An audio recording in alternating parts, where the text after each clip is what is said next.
위험한 독서 김경욱. 오늘 당신은 바쁘다. 당신의 안부를 궁금해하는 방문자들의 사교적인 글에 댓글 한 줄 남기지 못할 정도로 바쁘다.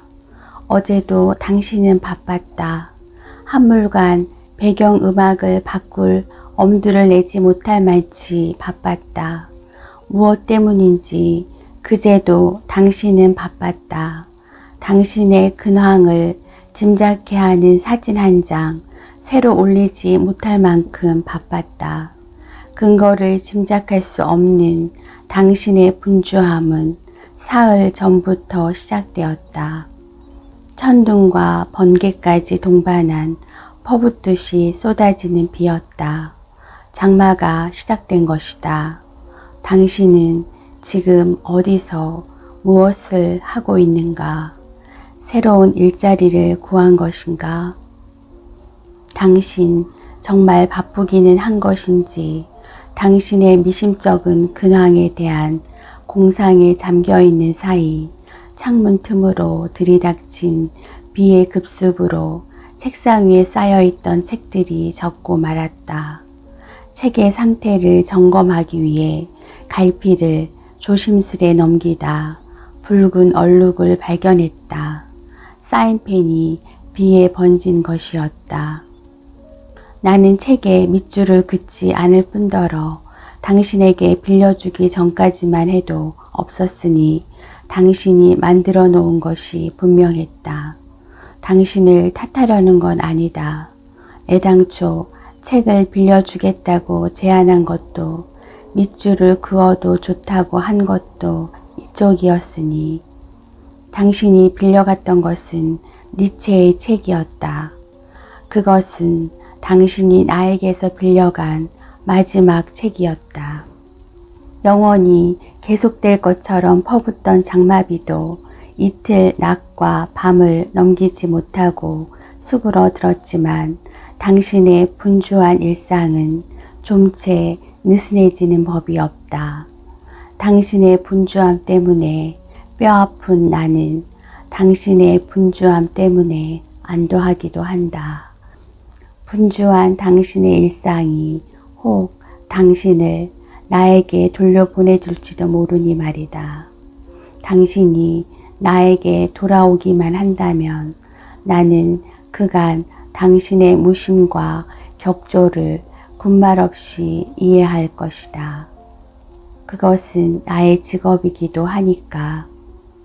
음악치료사나 미술치료사 얘기는 들어봤지만 책 치료사라는 직업이 있는 줄은 몰랐어요. 책은 무진장 읽으셨겠네요. 내 명함을 받은 사람들은 열의 9 그런 반응을 보였다. 책 치료사가 아니라 독서 치료사입니다. 그들의 천박한 호기심에 대한 나의 반응은 한결같고 단호했다.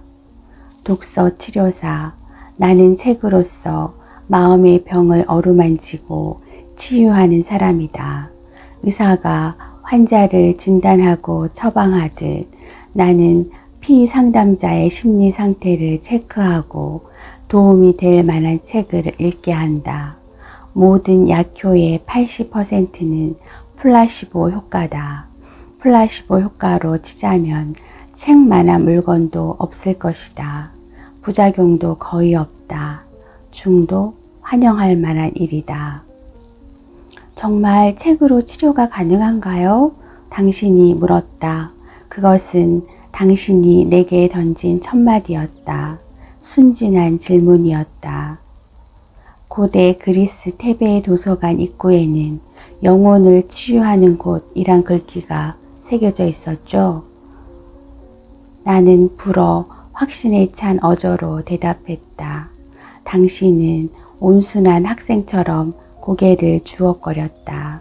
죄송해요. 잘 알지도 못하면서 괜한 질문을 던져서. 당신은 대단한 신뢰를 범하기라도 한 듯 어쩔 줄 몰라 했다. 상담이 쉽지만은 않을 듯 싶었다. 당신과의 만남은 그렇게 시작됐다. 외지고 남루한 서가에서 우연히 발견한 책, 단 한 번도 대출된 적 없어 존재감마저 희박해진 책. 한 번 훑어보기만 하면 두 번 다시 들춰볼 일 없을 것처럼 평범해 보이는 책. 당신은 나에게 그런 책이었다. 어떻게 찾아오게 되었냐고 묻자 당신은 말했다. 선생님, 전 아무짝에도 쓸모없는 인간이에요. 밥벌레예요. 피상담자를 처음 만나면 나는 독서 카드를 작성하도록 한다. 당신의 독서 취향과 습관에 관한 기초적인 자료를 수집하는 것일 뿐이다. 병원에 가면 작성하는 진료 카드라고 생각하면 된다. 당신이 어떤 책을 읽어왔는지 말해주면 나는 당신이 누구인지 말해줄 수 있다. 당신의 도서 목록은 그 자체로 당신의 자서전이고 영혼의 연대기이다. 독서를 통해 당신이 발견해야 하는 것은 교묘하게 감추어진 저자의 개인사나 메시지라는 그럴듯한 이름으로 포장된 이데올로기가 아니라 바로 당신 자신이다. 당신에게 나는 어떤 책을 권해야 했을까? 만일 당신이 지켜만 보는 사랑으로 가슴앓이 하고 있다면 콜롬비아 작가의 소설을 추천했겠지. 당신이 평생 사랑을 고백하지 못하고 눈 감을 때 다음과 같이 탄식하지 않도록. 내가 죽는 것이 가슴 아픈 유일한 까닭은 그것이 사랑 때문이 아니라는 것이다. 만일 당신이 이 세상에 속물스러움의 환멸을 느낀 나머지 삶은 살만한 값어치가 있어서 사는 것이 아니라 자살할 만한 값어치가 없어서 사는 것이다 는 염세적인 잠언을 일기장에 끼적거리는 조숙한 소녀였다면 J.D. 셀린저의 호밀밭의 파수꾼을 읽도록 했겠지. 당신은 여러모로 읽어내기 쉽지 않은 책이었다. 서툴게 번역된 책처럼 문장은 아리송했고 문맥은 쉬 연결되지 않았다. 당신은 자신의 감정이나 생각을 어떻게 표현해야 할지 몰라 당황하는 것처럼 보였다. 커피나 차를 마시겠냐는 질문 앞에서조차 한참 망설이다. 선생님이 마시는 걸로요. 라는 말을 겨우 내뱉고는 무거운 짐을 벗어버린 듯 안도했다. 내가 권해준 책에 대한 감상을 물으면 초식 동물의 그것처럼 순하고 놀란 듯한 눈빛으로 나를 물끄러미 바라보거나 저 같은 게 뭘 알겠어요 라며 말꼬리를 흐렸다. 도무지 속내를 읽어낼 수 없는 소침한 당신의 눈빛이 품고 있을 지옥을 가늠하는 일이 나로서는 난망했다. 독서를 통해 당신이 얻고자 한 것은 무엇이었을까? 독서 카드를 작성하다 말고 당신은 주저하며 물었지. 죄송하지만 선생님, 어떤 책을 읽으면 7년 사귄 남자친구를 깔끔하게 정리할 수 있을까요? 구질구질하게 울거나 후회하지 않고 끝장낼 수 있을까요? 당신이 독서를 통해 얻고자 한 것은 진정 그것이었을까? 남자친구와 정말 헤어지고 싶은가요? 내 질문에 당신은 선뜻 대답하지 못했다. 망설이는 빛이 역력했다. 가엾고 측은한 당신. 그렇다면 당신의 문제는 남자친구와의 관계가 아니라 남자친구를 정리하기 위해 나를 찾아왔다는 사실에서 찾아야 할 것이다. 시시할 것이라는 지레 짐작과 달리 당신이라는 책이 흥미로워지기 시작했다. 당신은 자신의 주장을 내세우는 것을 죄악이라 여기는 것처럼 무구한 겸양 속에 스스로를 가뒀다. 당신에게는 억압된 욕망을 마음껏 투사할 수 있는 대상이 필요했다. 당신이라는 존재를 있는 그대로 받아들이고 스스로를 귀히 여기도록 만들어줄 인물 말이다. 몇 건의 시행착오 끝에 나는 당신에게 다자이 오사무의 인간 실격을 권했다. 저자의 의도나 실제 삶 같은 건 중요하지 않아요. 책을 당신 것으로 만들어 보세요. 익숙하지 않은 것에 대해 필요 이상의 스트레스를 호소하는 당신은 새 신발의 어색함이 싫어서 보기에 딱할 정도로 낡은 구두를 고집하는 당신은 7년 동안 사귄 남자가 당신의 가장 친한 친구에게 주말에 출장 간다고 했어. 시간 비워도 라는 문자 메시지를 보낸 것을 알게 되었을 때조차 기왕에 모든 것을 버릴 수는 없었다. 애인의 외도에 대한 분노도 남의 휴대폰을 염탐했다는 당신의 죄의식을 무마하지는 못했다. 새로운 남자를 만나 서로의 과거를 조심스레 검색하고 현재를 아등바등 끼워 맞추고 미래를 마지못해 공유하게 되기까지의 과정을 처음부터 다시 시작해야 한다는 사실이 두렵고 끔찍했겠지. 쉽게 잊히지 않는 책들은 대개 앞부분을 읽어내기가 만만치 않다. 이런 책들은 도입부의 고비만 넘긴다면 끝까지 읽히게 마련이지만 고비를 넘긴다는 게 녹록하지만은 않을 것이다.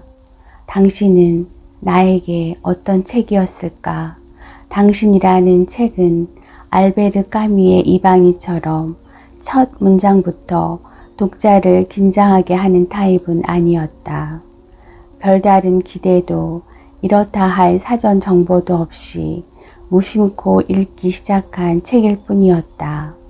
더구나 당신이라는 책은 자신을 드러내지 않는 성격 때문에 독자로 하여금 몇 번이고 책장을 덮고 싶은 충동을 느끼게 하지 않았던가. 그러나 일단 도입부의 관문을 통과하자 생소했던 문체는 눈에 익었고 인물들의 성격은 선명해졌으며 스토리는 핵심을 향해 나아갔다. 나는 꼼꼼하고 조심스럽게 당신을 읽는다. 당신은 위로 딸만 셋인 집에서 넷째로 태어났다. 대를 이을 아들에 집착했던 당신의 아버지나 할머니에게 당신은 달갑지 않은 존재였다. 당신의 뜻과 무관한 당신의 출생은 당신의 아버지에게는 재앙이었고 당신의 어머니에게는 수치였다. 축복받지 못한 출생, 적대적인 아버지, 당신 인생의 도입부는 전형적인 고난의 구조를 피할 길 없다. 스스로 죄인이라 여겼던 당신의 어머니는 당신이 울어도 젖을 물리지 않고 온기 한 점 없는 윗목에 팽개쳐 둠으로써 죗값을 치른다고 생각했다. 걸음마를 시작할 무렵 당신은 외가에 맡겨졌다. 사실상 유배나 다름없었을 테지. 목청이 찢어지는 듯한 울음도 자신이 원하는 것을 쟁취하는데 아무 소용없다는 것을 구순기에 이미 알아버린 아이는 타인의 욕망을 죽이는 삶을 살거나 자신의 욕망을 죽이는 삶을 살아갈 수밖에 없다. 세계를 파괴할 것인가, 자신을 파괴할 것인가. 성격은 딜레마의 순간에 내리는 선택을 통해 드러난다. 자학을 속죄와 동일시한 어머니의 무관심을 곱씹으며 자란 당신은 당연히 후자의 길을 택했다. 그러나 당신은 인간 실격의 자멸적인 주인공에게 전적으로 감정이입을 하지는 않았다. 자신을 빼닮은 책 속의 인물에 대한 피상담자들의 반응은 둘 중 하나였다. 거울에 비친 자신의 이미지를 처음 본 아이처럼 신기해하며 위안을 얻거나 새로 산 것과 똑같은 옷을 입은 사람을 맞닥뜨린 것처럼 불쾌해하거나 동일시는 자기 연민을 낳고 소외는 자기 부정을 불러온다. 당신은 끊임없이 스스로를 부정함으로써 자신이 쓸모없는 존재라는 것을 증명하고자 했다. 어쩌면 당신의 잠재된 분노는 당신의 아버지가 아니라 당신의 어머니를 향하고 있는지도 몰랐다. 주인공이 여성이 아닌 남성이었다는 사실도 당신의 감정이입을 방해했을 것이다. 그럼에도 불구하고 주인공이 겪는 가족과의 불화에는 공감했다. 당신에게 나는 인간 실격을 쓴 작가의 또 다른 작품 사양을 권했다. 작가와 주인공은 다른 존재다. 알겠죠? 네. 책을 읽는 순간만큼은 내가 작가다. 알겠죠? 네. 다행히 이번에는 주인공이 여성이었다. 몰락한 귀족의 딸이 결혼 생활이 파경 후 처자식이 딸린 작가에게 구애한다는 내용이었다. 불행한 삶의 조건을 숙명으로 받아들이는 전통적 여성상을 거부했고 새로운 윤리를 적극적으로 모색하는 주인공을 당신은 마음에 들어 했다. 점입 가경, 당신을 읽는 일은 점점 흥미진진해졌다. 당신은 이제 책 속의 인물에 비추어 스스로를 바라보게 된 것이다. 당신과의 상담을 기다리는 시간들은 흥분되었고 당신과의 상담을 흥분된 마음으로 기다리는 내가 문득 두려웠다. 당신은 희생양이라는 개념에 매료되었다. 희생양은 죄가 있어서 처형되는 것이 아니라 처형되기 때문에 죄가 있는 것이다. 일찍이 그리스 사람들이 카타르시스라 이름 붙인 욕망의 이 비밀스러운 메커니즘은 독서 치료에도 고스란히 적용된다. 당신은 자신을 낡은 관습의 희생양으로 여김으로써 자기 부정으로 점철된 과거의 지리멸렬을 보상받고자 했을 것이다. 억압적인 관습의 재단에 불행했던 과거를 아낌없이 바침으로써 당신이 버린 것은 자괴감이었고 얻은 것은 도덕적 우월감이었다. 당신은 비로소 자신의 불우했던 과거를 자신을 긍정적으로 바라볼 수 있게 된 것이다. 나는 당신에게 상을 주기로 마음먹었다. 예외적인 일이었다. 그러나 그것은 당신의 성실한 독서에 대한 사심없는 보상일 뿐이었다. 내가 구두를 선물하자 당신은 이렇게 말했다. 제가 그렇게 불쌍해 보이던가요? 내가 기대한 반응은 그런 게 아니었다. 그러나 예상에서 한참 빗나간 당신의 반응 앞에서 당황한 나는 엉뚱한 대답을 하고 말았다. 와이프가 한번 신고 신발장에 처박아 둔 건데 버리기엔 너무 아깝잖아요. 궁색한 변명 같은 내 말을 당신은 천진하게 들었다. 그리고 이렇게 말했다. 어쩜 사모님 발 크기가 저랑 똑같네요. 상담이 거듭되면서 당신에게는 변화의 징후들이 감지되었다. 당신의 표정은 밝아졌고 풍부해졌으며 상대의 시선을 외면하며 말하는 버릇도 사라졌다. 검정 일색이던 당신의 옷차림도 울긋불긋해졌다. 내가 선물한 구두를 신고 나타났을 때 당신은 더 이상 나를 처음 찾아왔을 때의 당신이 아니었다. 당신은 날로 화사해졌다. 빛나는 생기와 샘솟는 자신감으로 충만해진 당신의 문장은 당당해서 아름다웠다. 당신은 카메라가 달린 최신 휴대폰을 장만하기도 했다. 얼마 전에 개인 홈페이지를 오픈했는데 너무 썰렁해서요. 벌써 자신의 사진도 몇 장 올렸다고 했다. 며칠 전부터 제빵학원에 다니기 시작했어요. 본격적으로 배우기 위해 도서관 일도 그만뒀어요. 제 이름이 들어간 빵집을 여는 게 꿈이거든요. 당신은 베이커리가 아니고 빵집이라고 했다. 얼굴을 붉히며 빵집이라고 했다. 여전히 순진해서 아름다운 당신. 당신은 그즘 장안의 화제가 된 드라마에 대해서도 말했다. 저처럼 날씬하지도 않고 든든한 배경도 없는 여자가 주인공으로 나오는데 얼마나 당당하고 씩씩하게 사는지 너무 보기 좋아요. 저도 그렇게 살고 싶어요. 게다가 제빵 기술자예요. 나이는 30, 저랑 동갑이지 뭐예요. 이름은 또 얼마나 특이한지. 당신은 자신의 분신이라도 발견한 듯 호들갑을 떨었다. 그 드라마를 한 번도 본 적 없다고 고백하자 당신은 나를 외계인 보듯 했다. 주인공 이름이 특이하고 재미있다는 드라마에 대한 소감을 공유하지 못해서 당신은 못내 아쉬워했고 나는 내심 불안했다.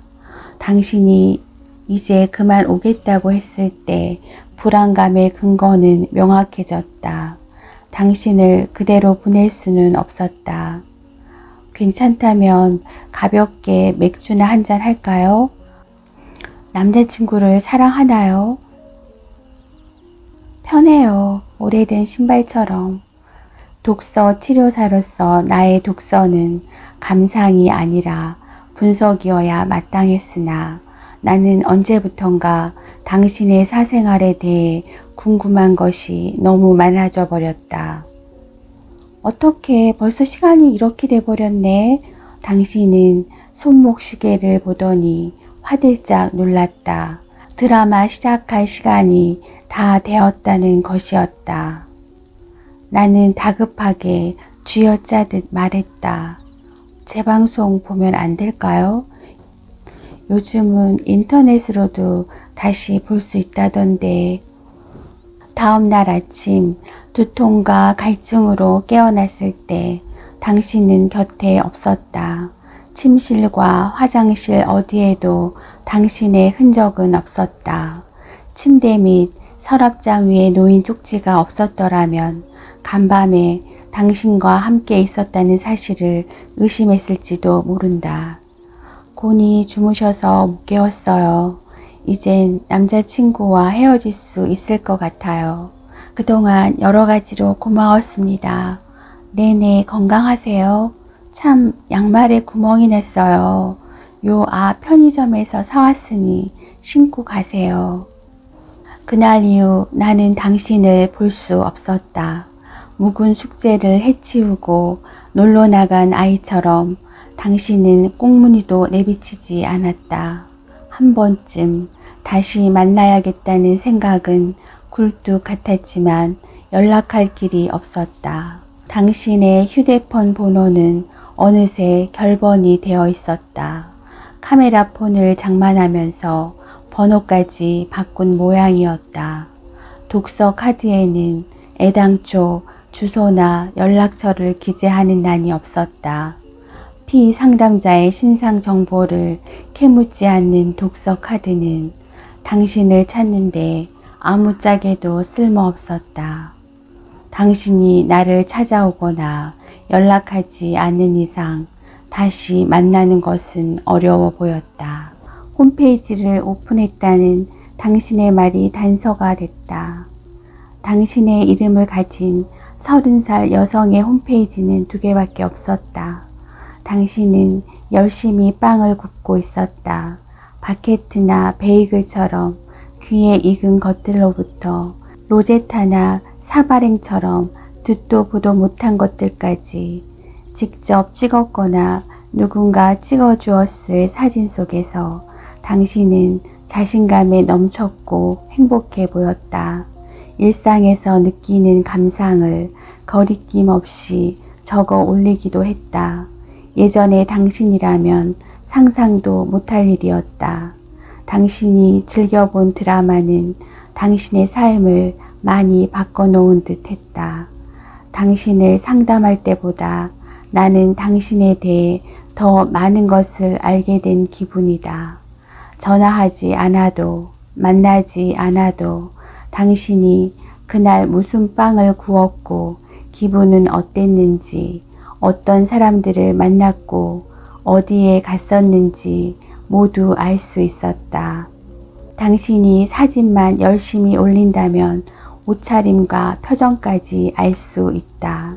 나는 다시 당신을 읽을 수 있게 된 것이다.